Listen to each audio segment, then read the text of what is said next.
Hey, everybody, this is Jim Kurtz with Harvest Harmonics. As we roll into the end of 2023 and into the new year here, I wanted just to address a couple of things, maybe a new thought for the new year, right? I don't always like to say New Year's resolutions because that's kind of become cliche, right? We say, I'm going to lose weight or I'm going to exercise, I'm going to do this, I'm going to do that. But we kind of tend to fall into our old patterns, right? The way we normally do things. So for this year, I wanted to just try to introduce a new thought, a new concept, maybe a new mode of thinking for your farm.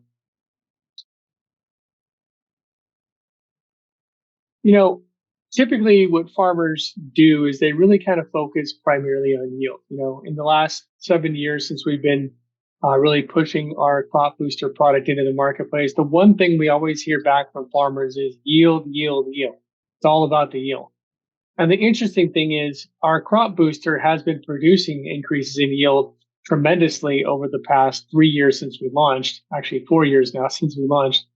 And you can see even in the background these tomatoes. You may have seen previous videos where we show results in wheat and other crops, or if you've watched our presentation or introduction where we actually roll through hundreds of case studies of different crops and different types of results.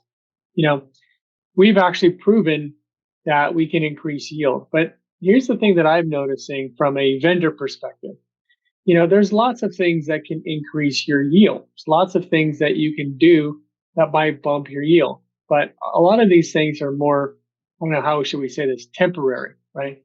I've heard biochar, for example, can increase wheat production by 20%, and it might do that 1 year, right? I've heard a particular fertilizers claim, hey, we can get 15 to 25% increases in yield.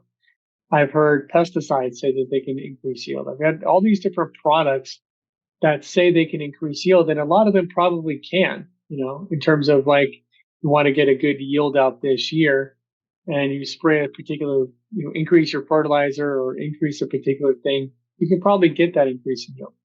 But the question is that yield, number one, going to be a consistent thing? Whereas if I can bump your yield up by 20%, is that going to consistently keep your yield up at that 20% over what you're doing now? Or is it going to be a 1 year, give you 20, 25, 30%, and then the next year it goes back down to what you normally see?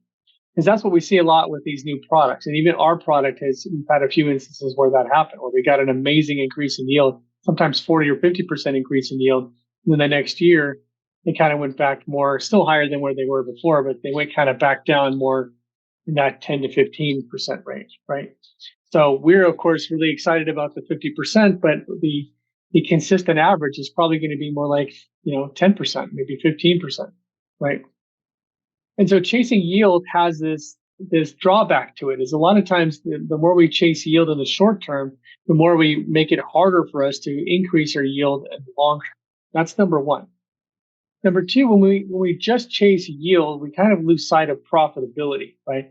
Again, any farmer out there can just increase their fertilizer usage by 10, 20, maybe 30%, and they can probably see a commensurate increase in yield. It's because the plants have more fertility.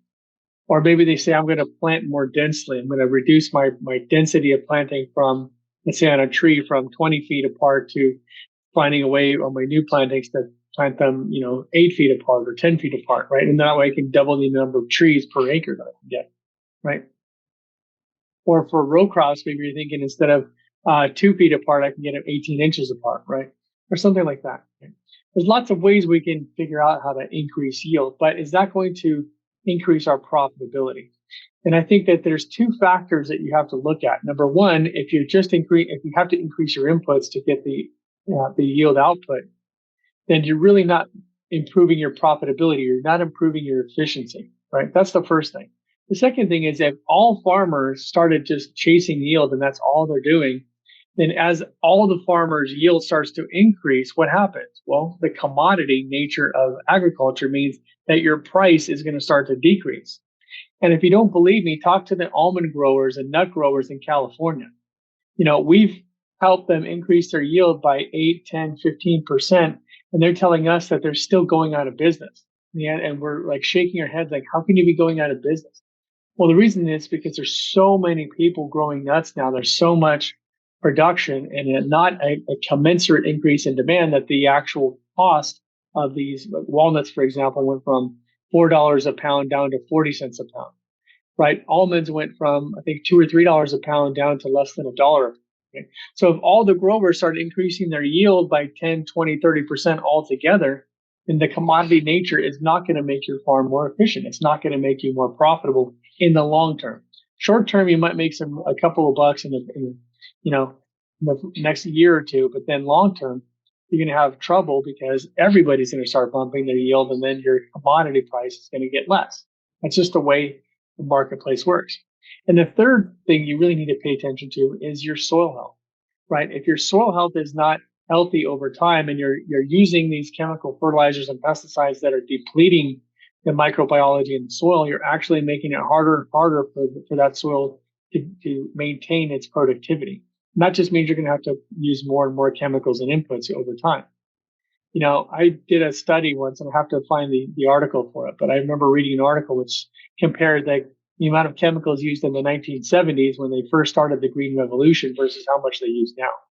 And in some cases, it's more now than it was then. In other cases, it's less now than it was then, but the chemicals being used or even the fertilizers being used is a lot more powerful. So in some ways could be even more damaging. So for this New Year's, I want to introduce a new thought pattern, right? I don't necessarily just want to sell my product. I don't necessarily just want to go with the flow and continue to claim about increasing yield, increasing yield, increasing yield. I think that we really need to take a step back and look at how do we really look at profitability? How do we maximize profitability for the farm? And how do we maximize profitability, not just in the short term, but in the long term? How do we utilize and think about principles that are going to allow us to make more money, not just this year or next year, but the next 5 years, 10 years, 15 years? Because when we start looking at the long-term value of this and the overall value, we start to incorporate time-honored traditions like taking care of your soil, taking care of Mother Nature, maybe going to a regenerative or organic type of standards, maybe figuring out ways to make your farming operation more efficient and not necessarily chasing yield.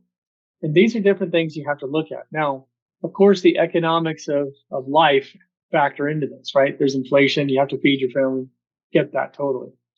But if we really start looking at incorporating sound agronomic principles and sound agricultural principles and utilizing the kinds of technologies like our crop booster that can help make your farming operation more efficient, then you're not only going to have a really good new year for 2024, but you're going to have many good years because your farm is going to be set up for success in the long term as well.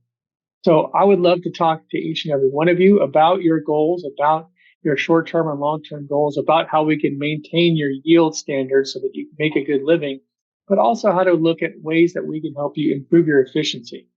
What we've noticed is with our sustainability optimization program, we're able to save most growers between 10 and 20% of their fertilizer usage and all the way up to 30 to 50% of their overall water usage versus what they were doing before using our crop booster technology.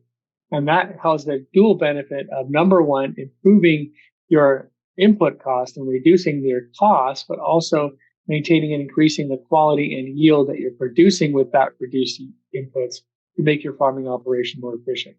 If you would like to be part of our sustainability optimization program and get this on your farm, even if it's just on a trial basis, to see the differences between our program and a standard agronomical model, then I invite you to give us a call at 727-324-6750 or email us at service@harvestharmonics.com. I look forward to working with you here in the next year, 2024, and in many years to come so that we can help you become part of the future of farming today. Have a great New Year, guys.